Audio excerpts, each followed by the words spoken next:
स्वामी विवेकानंद जी ने इतिहास में गोमांस खाए जाने वाले युग को स्वर्ण युग क्यों कहा? बाबा साहेब अम्बेडकर ने क्यों कहा कि मौजूदा समय में ब्राह्मणों द्वारा गोमांस न खाया जाना इतिहास में बौद्धों और ब्राह्मणों के बीच चले संघर्ष का परिणाम है? धर्मशास्त्रों में कहाँ गाय को माता और न खाने योग्य बताया गया है?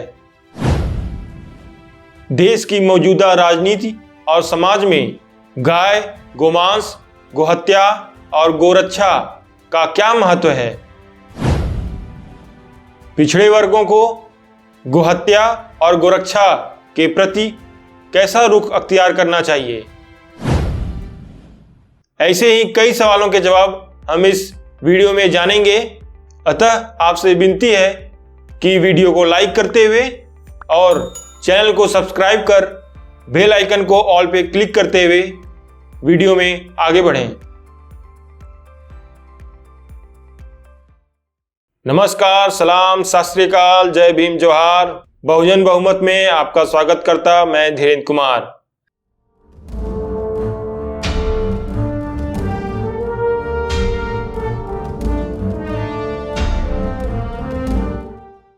साथियों, अभी हाल के लोकसभा चुनाव में यूपी के सीएम योगी आदित्यनाथ जी ने कांग्रेस पर मुस्लिमों को गोकसी करने देने और गोमांस खाने की छूट देने का आरोप लगाया, जिससे गाय, गोहत्या, गोकसी, गोरक्षा आदि की बीजेपी को सूट करने वाली हिंदू मुस्लिम की राजनीति फिर से गर्मा गई है।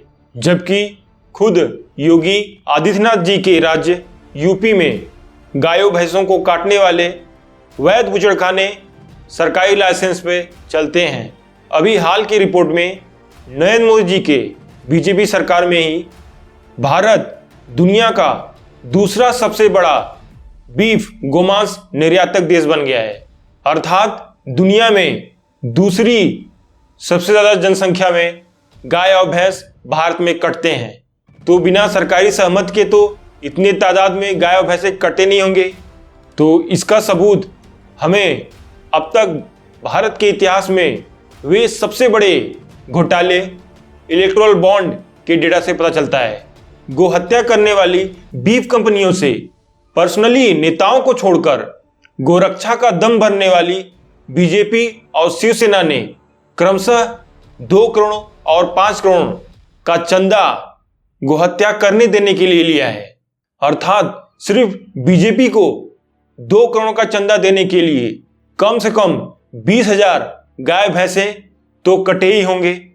ऐसे ही गोरक्षक दलों के बारे में इंडिया टुडे ने खुलासा किया था कि कैसे ये गोरक्षक समूह एक्सटॉर्शन माफियाज की तरह गोरक्षा के नाम पर गो तस्करी करने वालों से धन उगाही का धंधा करते हैं।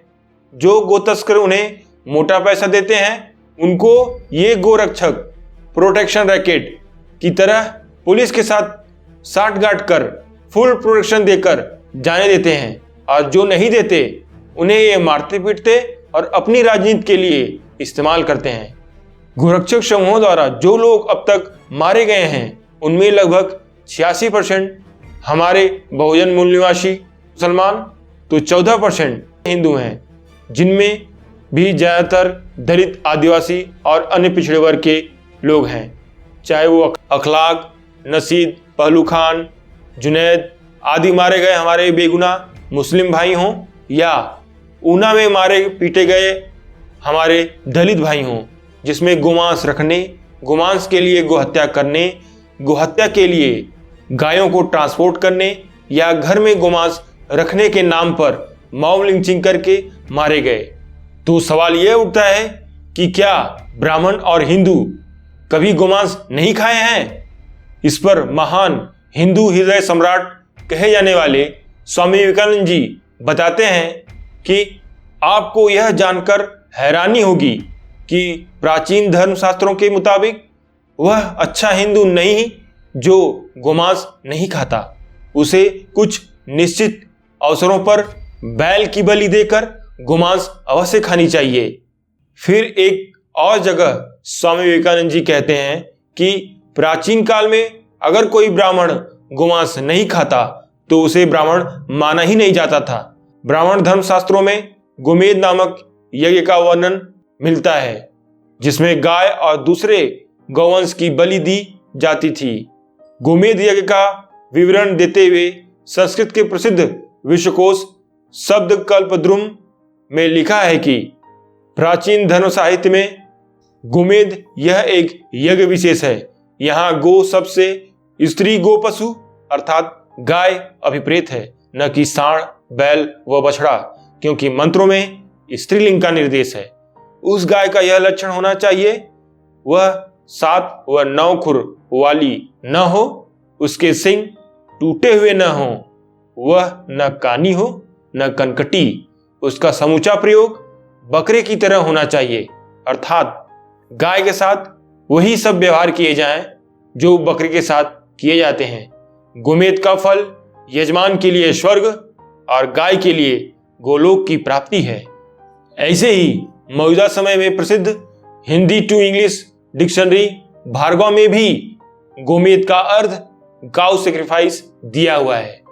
जैसे मुस्लिमों में जानवरों को हलाल करने के लिए तस्मिया या शहादा को पढ़ा जाता है, ठीक वैसे ही इन ब्राह्मण धर्मशास्त्रों में गाय, बकरा आदि पशुओं की बलि देते समय इन मंत्रों का उच्चारण करने का विधान है। यज्ञ में बकरा, घोड़ा व गाय आदि पशु के साथ कैसा व्यवहार करना चाहिए, इस विषय में ऋग्वेद के प्राचीन व्याख्यान ऐतरेय ब्राह्मण में इस तरह निर्देश किया गया है। इस पशु के पैर उत्तर की ओर मोड़ो, इसके आंखें सूर्य को, इसके श्वास वायु को, इसका जीवन प्राण अंतरिक्ष को, इसकी श्रवण शक्ति दिशाओं को और इसका शरीर पृथ्वी को सौंप दो। इस प्रकार होता पुरोहित ब्राह्मण इसे पशु को दूसरे लोगों से जोड़ देता है। सारी चमड़ी बिना काटे उतार लो, नाभि को काटने से पहले हाथों के ऊपर की झिल्ली की तह को चीर डालो। इस प्रकार वह पुरोहित ब्राह्मण पशुओं में श्वास डालता है। इसकी छाती का एक टुकड़ा बाज की शक्ल का, अगले बाजुओं के कुल्हाड़ी की शक्ल के 2 टुकड़े, अगले पांव के धान की बालों की शक्ल के 2 टुकड़े, कमर के नीचे का अटूट हिस्सा, ढाल की शक्ल के जांग के 2 टुकड़े और 26 पसलियां सब क्रमशः निकाल लिए जाएं।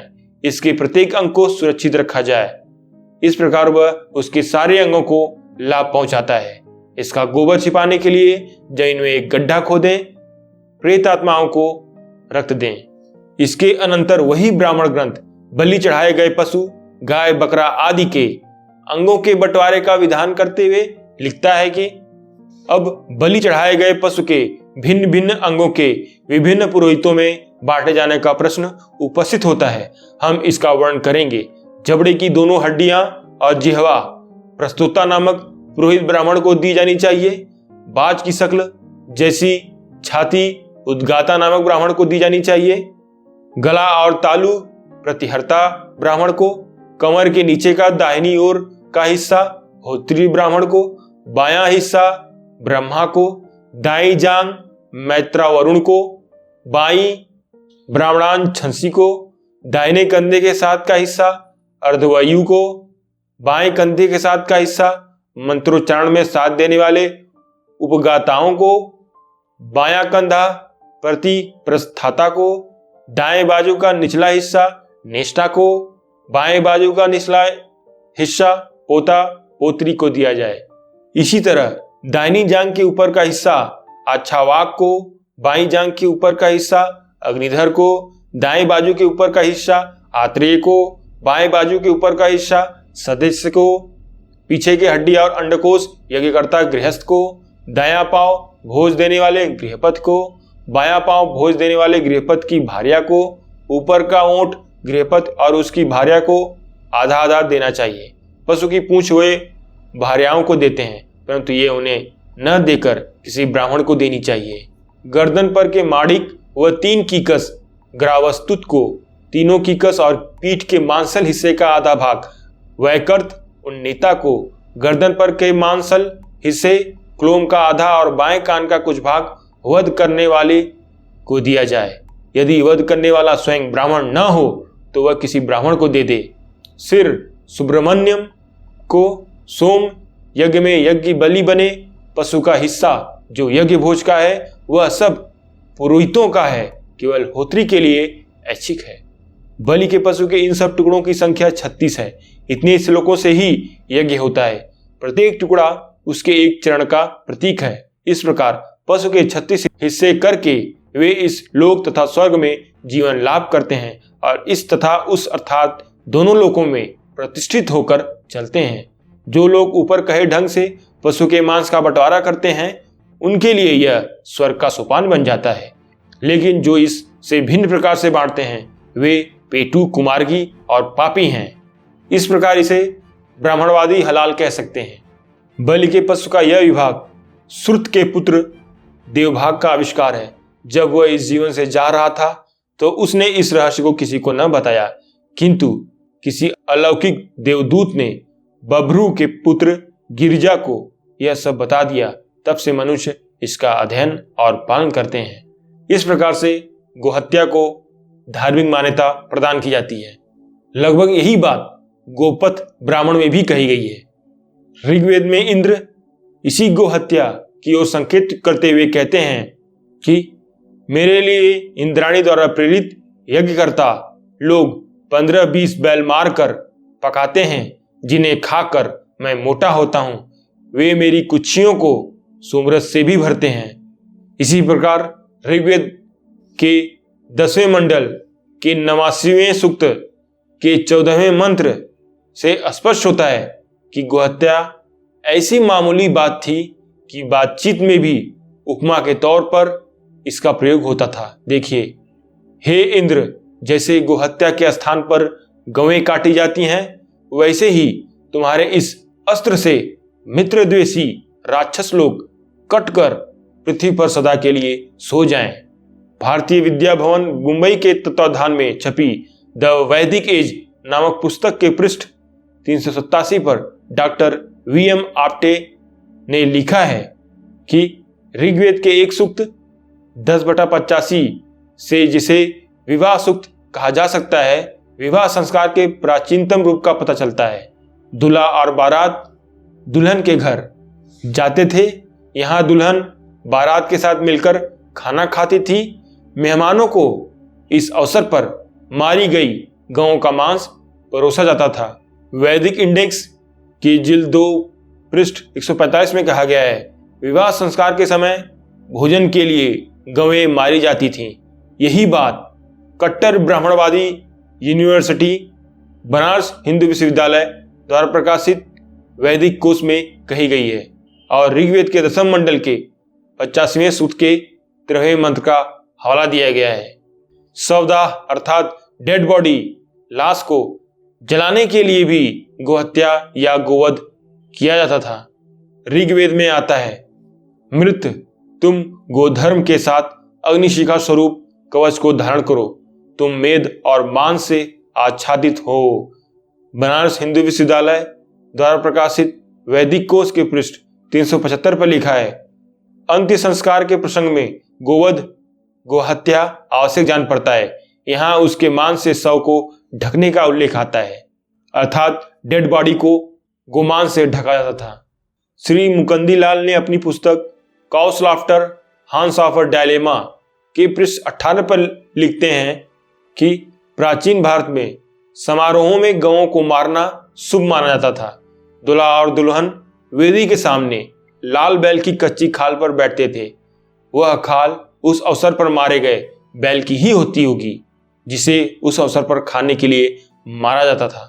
ऐसे ही राज्याभिषेक के समय भावी राजा को लाल बैल की खाल पर बैठाया जाता था। अन्न प्राप्त की कामना से जो यज्ञ किए जाते थे उनमें इंद्र के लिए बैल पकाए जाते थे, ऐसा ऋग्वेद से पता चलता है। हे इंद्र, अन्न की कामना से जिस समय तुम्हारे लिए हवन किया जाता है उस समय यजमान जल्दी जल्दी पत्थर के टुकड़ों पर सोमरस तैयार करते हैं, उसे तुम पीते हो। यजमान बैल पकाते हैं, तुम उन्हें खाते हो। ऋग्वेद में दियोदास नामक एक वैदिक राजा का उल्लेख मिलता है। उसके नाम के साथ अतिथिग्व विशेषण मिलता है। इसका अर्थ अतिथि के लिए गौ मारने वाला किया गया है, अर्थात जो अपने अतिथियों, खासकर ब्राह्मण अतिथियों के सम्मान सत्कार में गाय काटकर मारते थे, उन्हें अतिथिज्ञ की उपाधि विशेषण से सम्मानित किया जाता था, क्योंकि शास्त्रों में ऐसी धार्मिक उपाधियां किसी को देने का विशेषाधिकार केवल ब्राह्मण को प्राप्त है।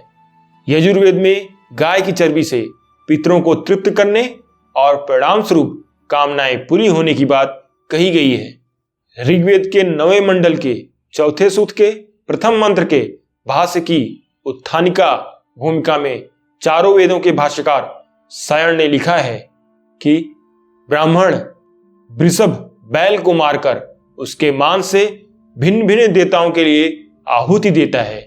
इसमें वृषभ की प्रशंसा और उसके अंगों में से कौन कौन सा अंग किस किस देवता के लिए प्रिय है, इसका विवेचन किया गया है और वृषभ की बलि देकर हवन करने के महत्व का व उससे प्राप्त होने वाले श्रेय का वर्णन किया गया है।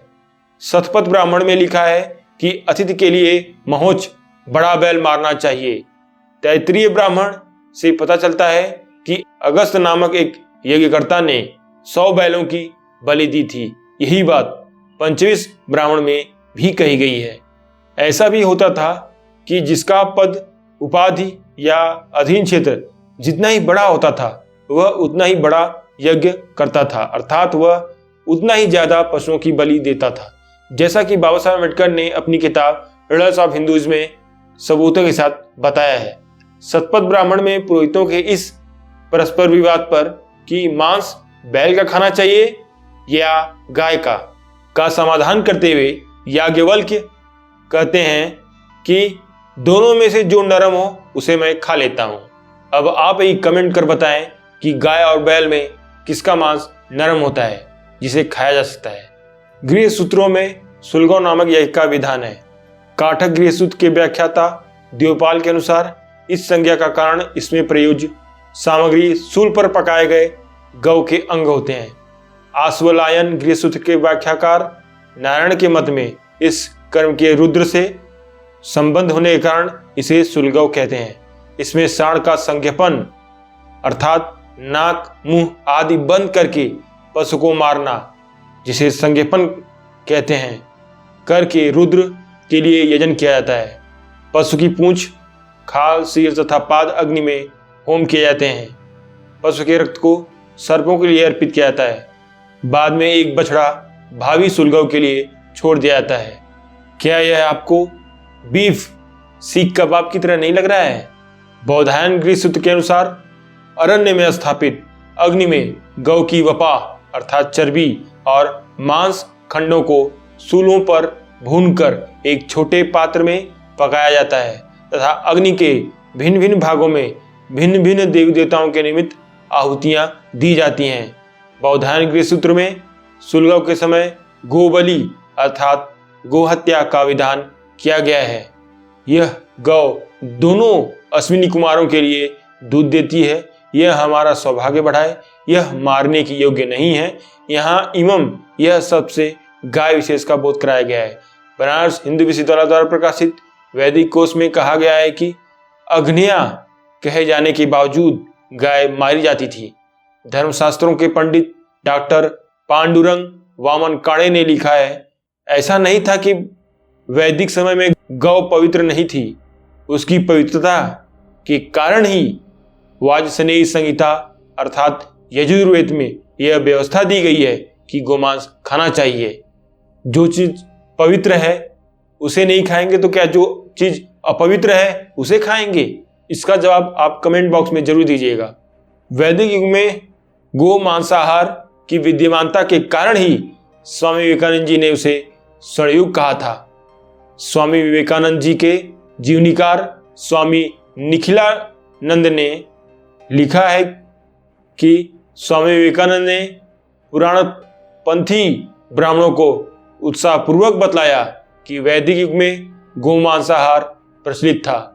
जब एक दिन उनसे पूछा गया कि भारतीय इतिहास का स्वर्ण युग कौन सा काल था, तो उन्होंने कहा कि वैदिक काल स्वर्ण युग था। जब 5 ब्राह्मण एक गाय चट कर जाते थे, अर्थात खा जाते थे। उपनिषदों में भी गोमांस खाने का विधान मिलता है। बृहदारण्यकोपनिषद में लिखा है, जो यह चाहे कि मेरा पुत्र सभाओं में वाग्मी धारा प्रवाह बोलने वाला, सब वेदों में पारंगत हो तथा शतायु हो, 100 वर्ष तक जिए, उसे चाहिए कि वह और उसकी पत्नी बैल व सांड का मांस पकाकर घी और भात मिलाकर खाएं। गृह सूत्रों में मधुपर्क का विधान है।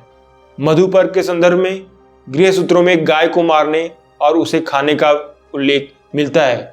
कुछ गृह सूत्रों से संबंधित अंश इस प्रकार हैं। आपस्तंभ गृह सूत्र में लिखा है कि जब वेदज्ञ ब्राह्मण कोई स्नातक या आचार्य घर पर आए, उसका मधुपर्क से सम्मान करें। यदि वह आज्ञा दे तो गौरस्य पहत्पा इत्यादि मंत्र पढ़कर उसे मारकर आगंतुक को दें, जिसे मौजूदा समय में हलाल करना भी कहते हैं। मधुपर्क, जिसे इंग्लिश में नॉन वेज सूप कहते हैं, का जिक्र बाबा साहेब अम्बेडकर अपनी किताब रिडल्स ऑफ हिंदुइज्म में करते हैं। पारस्कर गृह सूत्र अरहण प्रकार निरूपण में लिखा है, आचार्य, ऋत्विक, वैवाह्य, राजा, प्रियजन और स्नातक आदि उत्कृष्ट जात के हों, उच्च जात के हों अथवा समान जात के, वे अर्घ्य पूज्य होते हैं। इनमें से कोई जब किसी के घर आए तो गृहपत को चाहिए कि उसका मधुपर्क आदि के द्वारा सत्कार करें। सत्कार मांस के बिना नहीं होता, अतः इसके लिए गवालंब, गोवध करना, गोहत्या करना लाजमी है। मधुपर्क प्राशन हो जाने पर गृहपति खड्ग और गौ पूज्य व्यक्ति के सामने करे अर्घ्य। यदि मांस खाने वाला हो तो मारने की आज्ञा दे, यदि वह निरामिष भोजी हो तो छोड़ देने की आज्ञा दे। यज्ञ और विवाह में छोड़ने की आज्ञा नहीं देनी चाहिए। इन 2 समारोहों में गोमांस खाना अनिवार्य है। बाकी समारोहों में आप गोमांस खाने से इनकार कर सकते हैं, लेकिन यज्ञ और विवाह समारोह में गोमांस खाना धार्मिक रूप से अनिवार्य है। 3 या 4 अष्टका साधों में से किसी में एक गाय काटने की व्यवस्था थी। दूसरे, हमारे पास एक ऐसा प्रमाण मौजूद है जिसमें संदेह के लिए कोई अवकाश रह ही नहीं जाता। वह प्रमाण है ऐसे व्यक्ति की रचना जो शंकराचार्य से भी पहले या उसके समकालीन युग में वैदिक कर्मकांड को फिर से स्थापित करने वाले कुमारिल भट्ट का शिष्य था। यह व्यक्ति था भवभूति। भवभूति ने अपने विख्यात संस्कृत नाटक उत्तर रामचरितम के 4th अंक के विस्कंभक में लिखा है कि वाल्मीकि के आश्रम में जब वशिष्ठ पहुंचे तो उनका सत्कार 2 वर्ष की बच्चिया के मांस से किया गया।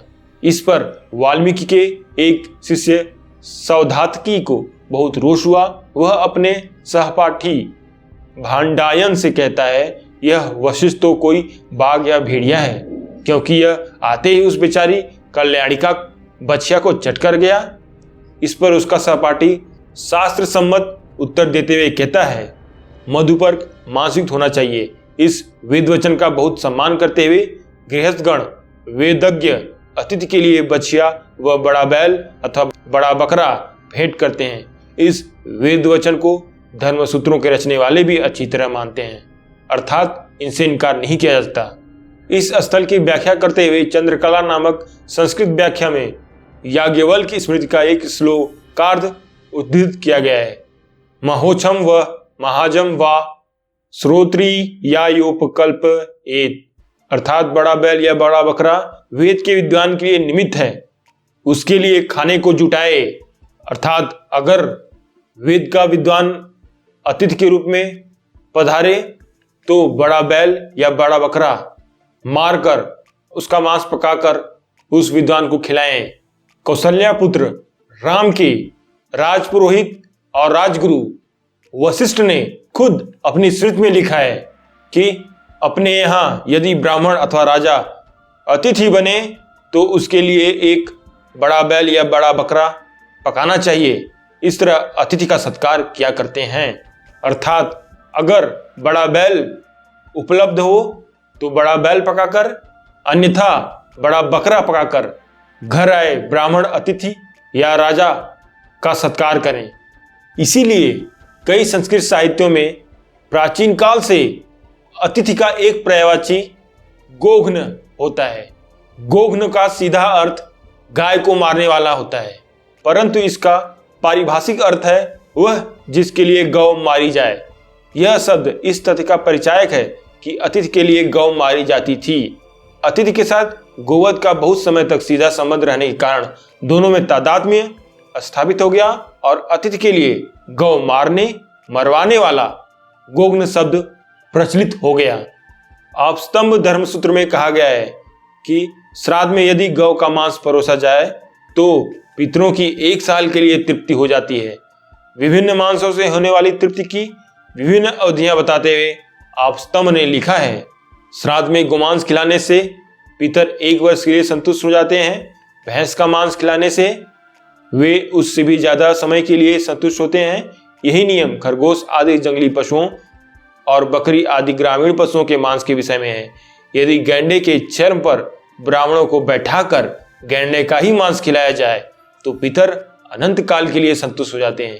यही बात सतबली नामक मछली के मांस के विषय में है। कुछ ऐसा ही वचन महाभारत में भी आया है। गौ के मांस से श्राद्ध करने पर पितरों की 1 साल के लिए तृप्ति होती है। पुराणों और स्मृतियों में तो श्राद्ध में परोसे गए मांस को न खाने वाले को नरकगामी कहा गया है। मनु ने लिखा है कि जो श्राद्ध और मधुपर्क में परोसे गए मांस को नहीं खाता वह मरकर 21 जन्मों तक पशु बनता है। फिर मनु लिखते हैं कि यज्ञ और श्राद्ध में जो द्विज मांस नहीं खाता वह पतित हो जाता है, अर्थात अपने से निचले वर्ण में चला जाता है, शूद्र हो जाता है, अछूत हो जाता है। आपको मैंने अपने पिछले वीडियो में वर्णों की पहचान करना बताया था और यह भी बताया था कि जो जनेऊधारी उच्च जातियां हैं अर्थात ब्राह्मण, क्षत्रिय व वैश्य, उन्हें धर्मशास्त्रों के अनुसार सामूहिक रूप से द्विज कहा जाता है। तो यहाँ मनु चेतावनी और धमकी देते हुए कहते हैं कि जो ब्राह्मण, क्षत्रिय और वैश्य अर्थात द्विज यज्ञों और श्राद्ध में मांस नहीं खाता वह वर्णाश्रम धर्म में पतित अर्थात नीचे चला जाता है, अर्थात शूद्र या उससे भी नीच अंत्यज अछूत योनि में गिर जाता है। तब भला कौन द्विज शूद्र या अछूत होने के डर से मांस न खाए? उसे तो मांस खाना ही है अगर उसे अपना वर्ण जाति बचाना है, अपने वर्ण जात से बहिष्कार किए जाने से बचना है।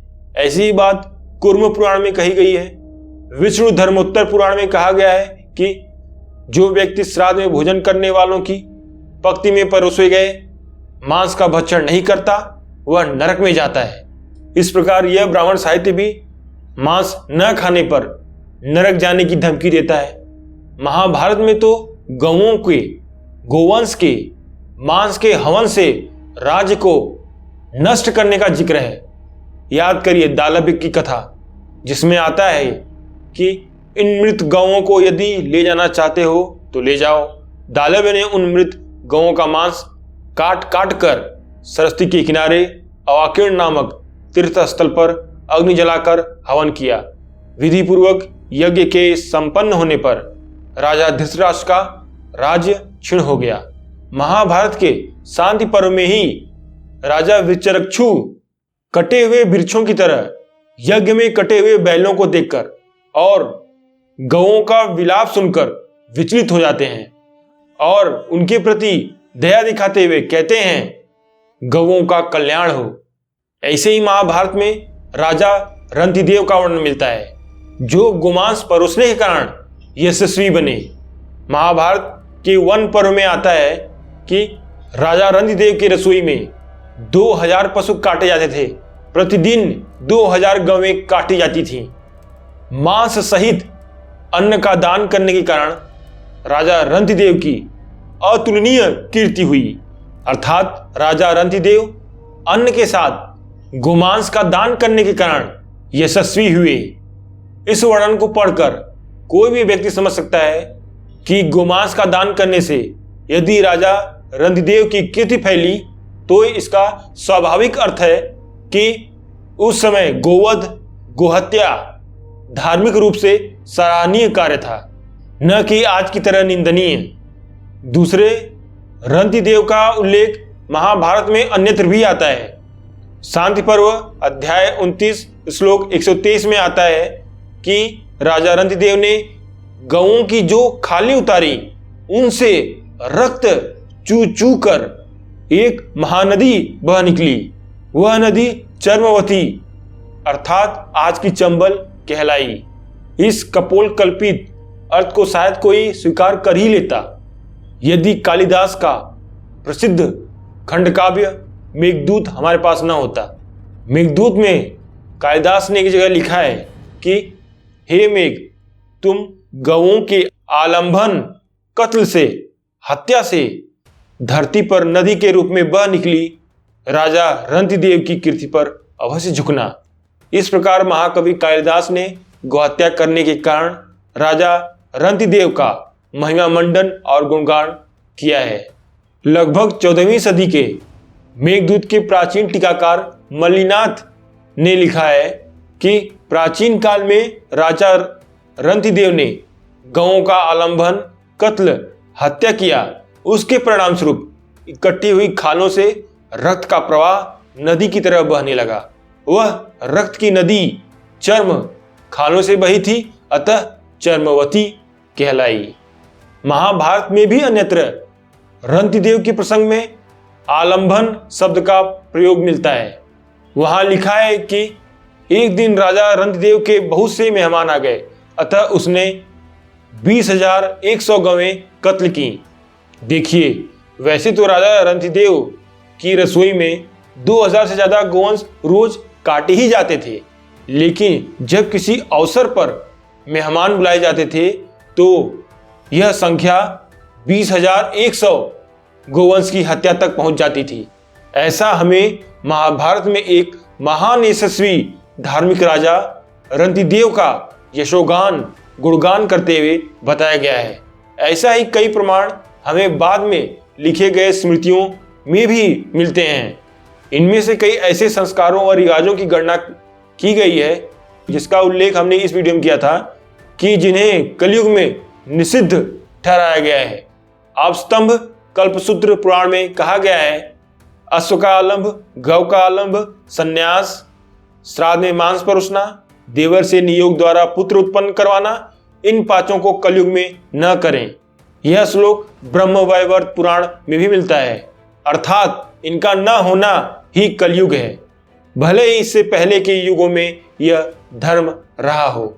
एक अन्य ग्रंथ बृहन नारदीय में लिखा है कि मधुपर्क में पशु मारना, श्राद्ध में मांस और भात देना, नरमेध अर्थात इंसानों की बलि, अश्वमेध अर्थात घोड़े की बलि और गोमेध मख यज्ञ करना, यह सब कलयुग में वर्जित हैं।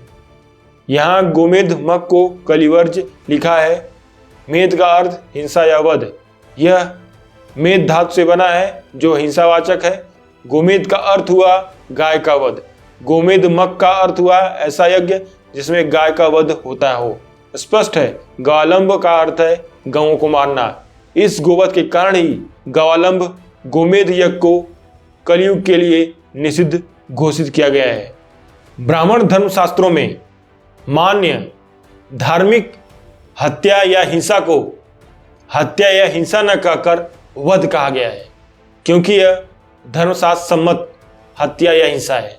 इस प्रकार वध का अर्थ हुआ वह हत्या या हिंसा जो धर्मशास्त्र सम्मत है, जो धर्मशास्त्रों में धार्मिक रूप से मान्य है। इसी प्रकार बैल की हत्या करके यज्ञ करने का उल्लेख बौद्ध साहित्यों में भी मिलता है। एक ब्राह्मण था जो वेदों का परम विद्वान था। उसने वन में एक कुटिया बनाई, वहां अग्नि की स्थापना करके और बैल मारकर उसने उसके मांस की आहुति देने का निश्चय किया। कुछ शिकारी आए और ब्राह्मण की अनुपस्थिति में बैल को मारकर खा गए। उस समय ब्राह्मण गांव की ओर नमक लाने गया था। बैल को मारकर वह खाता ही, इसीलिए उसने नमक के जुगाड़ को वाजिब समझा। उसकी वह साध भी पूरी न हुई। बैल की हत्या करके अग्नि पूजा करना कोई विचित्र बात नहीं थी। जहां फल मूल अन्न आदि से भी सस्ता मांस हो और सभी मांस खाते हों, वहां बैल, गाय, सुअर, गो आदि का कोई महत्व नहीं। इसी प्रकार जातक कालीन भारतीय संस्कृति के लेखक का मत है कि जातक कथाओं में बैल गौ मारने वाले ब्राह्मण ही हैं। एक भी क्षत्रिय बैल या गौ का वध पूजा या भोजन के लिए नहीं करता, वैश्य भी नहीं करता, और न शूद्र या चांडाल ही गोहत्या करते हैं। ब्राह्मण ही जातक युग का गोहत्यारा वर्ण है।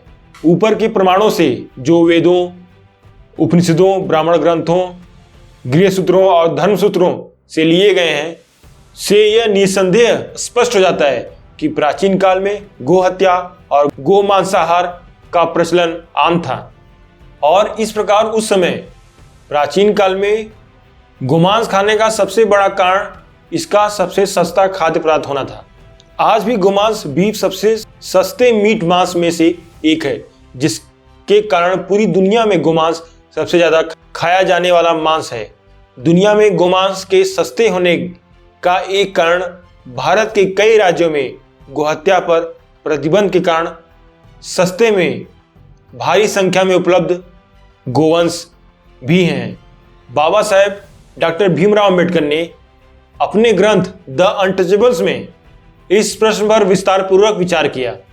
उन्होंने लिखा है कि यह ब्राह्मणों की युद्ध नीति का एक अंग है कि वे गोमांसाहारी न बने रहकर गोपूजक बन गए।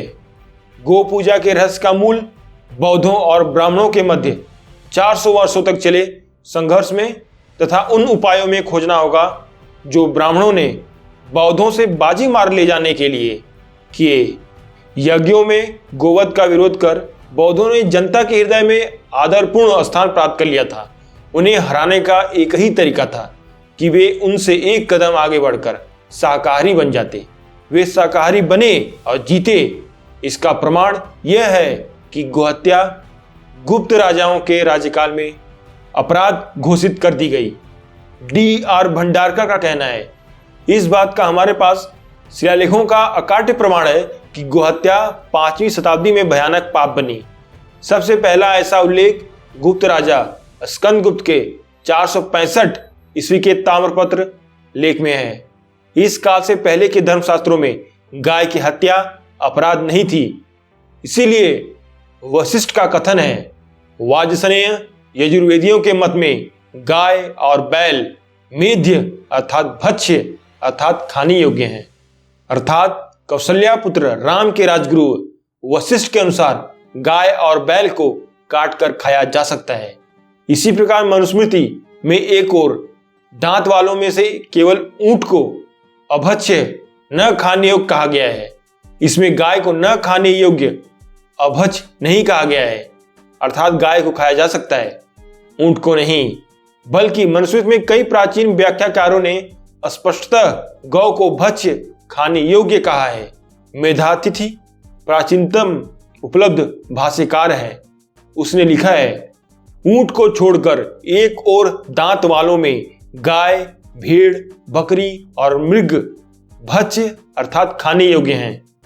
इसी प्रकार मनुस्मृति के दूसरे टीकाकार राघवानंद ने लिखा है कि एक और दांतों की पंक्ति वालों में गाय आदि भक्ष्य अर्थात खाने योग्य हैं। मनुस्मृति अध्याय 3 में गौ से बने मधुपर्क अर्थात बीफ सूप से पूजने की बात करती है। इस पर एक प्राचीन भाष्यकार कुल्लुक भट्ट ने लिखा है कि उसकी गुमान से बनने वाले सूप मधुपर्क से पूजा करें। जैसा कि आपको पता है कि मनुस्मृति के रचनाकाल का समय विद्वानों ने 2री से 6ठी शताब्दी के आसपास माना है, जिसके बाद बौद्धों के कारण धीरे धीरे गोहत्या के प्रति पाप बुद्धि पैदा हुई, जिसका प्रमाण यह है कि मनुस्मृति के अध्याय 11 के 59वें श्लोक में जिन मामूली पापों अर्थात उपपातकों की सूची दी गई है उनमें गोवध को भी गिना गया है। यह श्लोक वृथा गोहत्या करने के संबंध में है, क्योंकि मनु अध्याय 5 में एक और दांत वालों में सिर्फ ऊंट को अभक्ष्य घोषित करता है और गाय सहित से सबको भक्ष्य खाने के योग्य मानता है। यहाँ यह स्पष्ट है कि मनुस्मृति के अध्याय 5 से अध्याय 11 तक के रचना काल में यूटर्न दर्शाता है कि इसके बीच के समय में जनमानस पूरी तरह से गोहत्या के खिलाफ हो चुका था, जिसके कारण मनुस्मृति के अध्याय 5 में गाय को भक्ष्य खाने योग्य बताने वाले मनु अध्याय 11 में आकर गोवध को महापातकों या महापाप की बजाय कम से कम मामूली पाप अर्थात उपपातकों में गिनते हैं। जैसा कि हमने अपने इस पिछले वीडियो में व्यास स्मृति का उल्लेख कर बताया था कि कैसे गोमांस खाने वाले सनातनी हिंदुओं को वर्णाश्रम धर्म और संस्कारों से बहिष्कृत कर अंत्येष्टि की श्रेणी में जाति व्यवस्था से बाहर कर दिया गया, जिसका लिंक डिस्क्रिप्शन, आई बटन और एंड स्क्रीन में है। यहाँ यह उल्लेखनीय है कि मनु ने अध्याय 11 के श्लोक 54 में बड़े पापों महापातकों की भी गणना की है, लेकिन उनमें गोहत्या को नहीं गिना है। मनु के अतिरिक्त आपस्तंभ, याज्ञवल्क्य और दूसरे कई स्मृतिकारों ने भी गोहत्या को उपपातकों में ही गिना है। 5वीं शताब्दी के लगभग गोहत्या महापाप बनी गुरु हत्या और ब्राह्मण हत्या के तुल्य। यहाँ यह संकेत करना भी मनोरंजक होगा कि यद्यपि 5वीं शताब्दी के इर्द गिर्द गोहत्या महापाप बन गई थी, तथापि इस समय के बाद रचे गए पुराणों में गोवध और गो मांसाहार के कई उल्लेख मिलते हैं। संभवतः इनके लेखक वेद से लेकर 5वीं शताब्दी से पहले तक बने ग्रंथों से प्रभावित थे, अथवा उन्होंने वे वर्णन कथानक के 5वीं शताब्दी से पूर्व के काल से संबंधित होने के कारण किए। उदाहरणार्थ विष्णु पुराण और ब्रह्म वैवर्त पुराण के निम्नलिखित स्थल देखे जा सकते हैं, जिसमें लिखा है कि हवि हवन में छोड़ी जाने वाली आहुति के द्रव्य मत्स्य, मछली, शशक, खरगोश, नकुल, नेवला, शुकर, सुअर, छाग, बकरा, कस्तूरिया मृग, कृष्ण मृग, गवय, वनगाय और गाय के मांस से, गो मांस से पितृगण क्रमशः एक एक मांस अधिक लाभ करते हैं और गैंडे के मांस से सदा तृप्त रहते हैं। फिर आगे लिखा है 5 करोड़ गायों का मांस व मालपेय ब्राह्मण लोग खा गए। प्रकृति खंड में महादेव सुयज्ञ नामक राजा का वर्णन करते हैं, जिसके राज्य में शुपक को मांस ब्राह्मणों के लिए नित्य दिया जाता था। ब्रह्म वैवर्त पुराण में ही श्री कृष्ण जन्म खंड में रुक्मिणी और कृष्ण के विवाह समारोह में रुक्मिणी के भाई रुक्मी ने उसके विवाह की तैयारी के प्रसंग में कहा है कि 1 लाख गायें, 2 लाख हरिण, 4 लाख खरगोश और 4 लाख कछुए, 10 लाख बकरे तथा उनसे चौगुने भेड़, इन सब पशुओं का मांस पकवा कर भोजन तैयार करवाए। ऐसे ही आदि मनु के एक यज्ञ का वर्णन करते हुए ब्रह्म वैवर्त पुराण लिखता है कि मनु यज्ञ में 3 करोड़ ब्राह्मणों को भोजन करवाया करता था। उन्हें घी में तला और अच्छी तरह पका 5 लाख गौओं का मांस तथा दूसरे चूसने, चाटने और पीने योग्य दुर्लभ पदार्थ परोसे जाते थे। अब सवाल यह उठता है कि पहले के गोभक्षक ब्राह्मणों ने गोमांस खाना क्यों छोड़ा? जो अब कहते हैं कि हमारे पूर्वज तो प्याज और लहसुन ही नहीं खाते थे, तो वो मीट मांस कैसे खा सकते हैं, जो कि मांस पकाने में अनिवार्य रूप से प्रयोग किया जाता है। तो इनसे पूछा जाना चाहिए, तो क्या ये इनके ब्राह्मण धर्मशास्त्र झूठे हैं, या अब ये इन ब्राह्मण धर्मशास्त्रों में मिलावट या प्रक्षेपण का रोना रोने वाले हैं? ब्राह्मणों और हिंदुओं द्वारा गोमांस खाना छोड़ने का कारण बताते हुए स्वामी विवेकानंद जी कहते हैं कि तुमने वेदों में पढ़ा होगा कि जब कोई सन्यासी, राजा या बड़ा आदमी अतिथि के रूप में घर में आता था, तो घर का मालिक अपने सबसे अच्छे बैल को मारकर पकाकर उन्हें खिलाता था, और जब सबसे बढ़िया बैल को ही मेहमानों के आवभगत में मार कर खत्म कर देते थे, तो इससे एक कृषक नस्ल के तौर पर, एक किसान होने के नाते हमें खेती में बहुत बड़ा नुकसान होता था। इस प्रकार बढ़िया बैलों का मारा जाना अर्थात किसानों की किसानी अर्थात किसानों का मारा जाना, इसीलिए इस प्रथा को रोका गया। गायों और गोवंश की हत्या के खिलाफ कई आवाजें उठी और ऐसे हम कई भयंकर प्रथाओं को एज अ कस्टम, रीति रिवाज, परंपरा या धर्म के नाम पर निभाते आ रहे थे, ढोते आ रहे थे। इस प्रकार ब्राह्मण यज्ञों में दबाकर गाय बैल काट कर गोमांस खाते थे। और जब इन गोवंश हत्यारे यज्ञों का विरोध हुआ तो धीरे धीरे इन्होंने शाकाहार की तरफ अपना रुख अख्तियार किया। और अब तो ये गाय को माता और बैल को पिता बना लिए हैं, जिसका इस्तेमाल ये अपनी ब्राह्मणवादी सांप्रदायिक राजनीति करने के लिए मुस्लिमों के खिलाफ करते हैं। वही मुस्लिम जो जब शूद्र अतिशूद्र थे तब भी उन्हें ताड़ित प्रताड़ित करते थे, और अब मुस्लिम सिख ईसाई हो गए तो उन्हें अल्पसंख्यक के नाम पर ताड़ित प्रताड़ित करते हैं, जिसके लिए इन्हें सिर्फ हिंदुओं का ब्रेन वॉश करना होता है।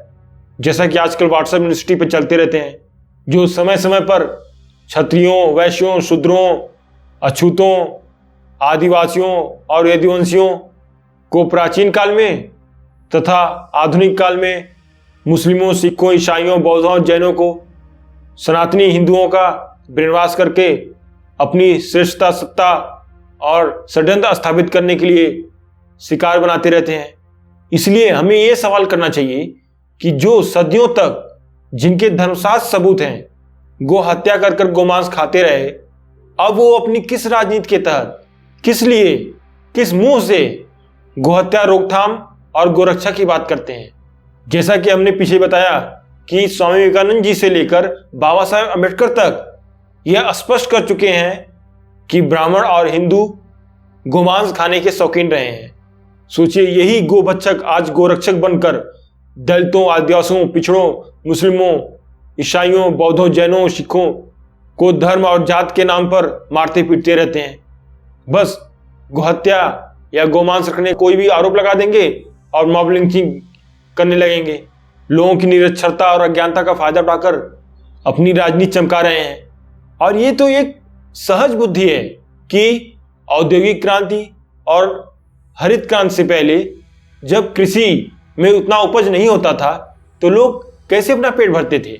या कृषि का जब आविष्कार नहीं हुआ था, खेती बाड़ी का उतना प्रचलन नहीं था, खेती बाड़ी का उतना आविष्कार नहीं हुआ था, उनके औजारों का उतना आविष्कार नहीं हुआ था, तो लोग कैसे अपना पेट भरते थे? गोमांस खाकर ही नहीं तो पेट भरते थे। गोमांस का किसी पशु का मांस मिला अपना पेट भरते थे। इस दुनिया में कोई भी ऐसा व्यक्ति नहीं होगा जिसके पूर्वज गोमांस न खाए हों।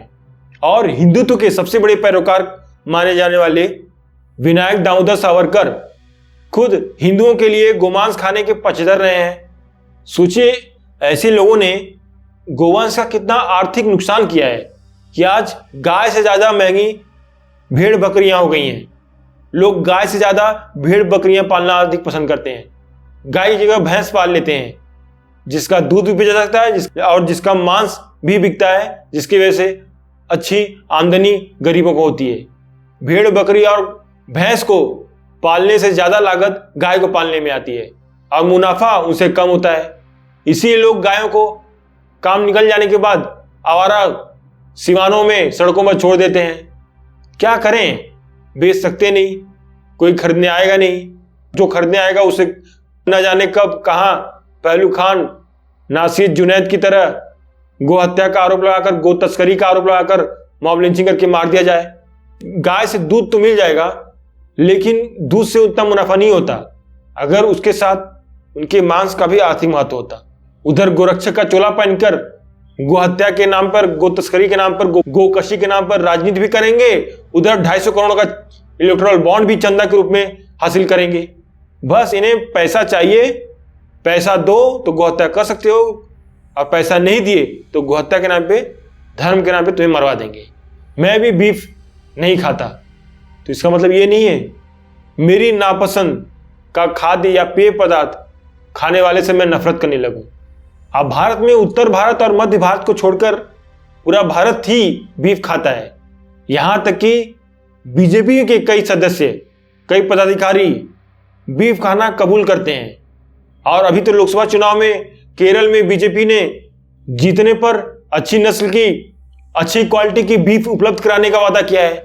दक्षिण भारत में अच्छी क्वालिटी का बीफ उपलब्ध कराएंगे और उत्तर भारत में आके बीफ बैन की बात करेंगे।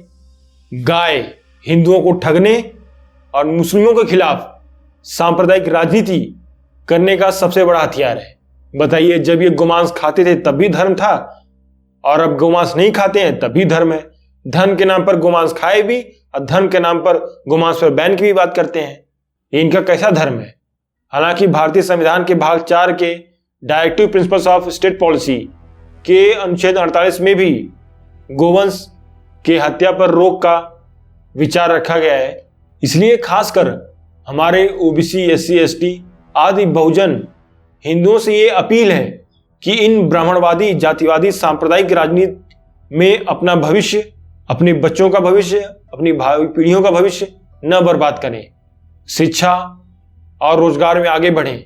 जो सदियों तक गोमांस खाए वही आज गोरक्षा और गौ माता के नाम पर आपको धर्म के राजनीति में धकेलते हैं और आपके आरक्षण का विरोध भी करते हैं। अपने पे खतरा मोल लेकर अपने बहुजन मूल निवासी समाज के अपने भाई बहनों, बच्चों और भावी पीढ़ियों को ब्राह्मणवादी, गौ माता और गौरक्षक नामक अंधेरे राजनीतिक मौत और बर्बादी की कुएं में गिरने से बचाने के लिए हमने इस वीडियो को बनाया है। अतः आपसे निवेदन है कि अगर आप सक्षम हैं तो हमारी आर्थिक मदद करें, अन्यथा वीडियो को ज़्यादा से ज़्यादा शेयर कर समाज में जागरूकता फैलाएं। इस प्रकार हमें सपोर्ट करें। वीडियो को लाइक करें, अपनी राय और सुझाव कमेंट में ज़रूर बताएं। चैनल को सब्सक्राइब कर बेल आइकन को ऑल पे क्लिक करते हुए हमारा मनोबल बढ़ाएं। अपना ख्याल रखें, सतर्क रहें, स्वस्थ रहें। आपका बहुत बहुत साधुवाद।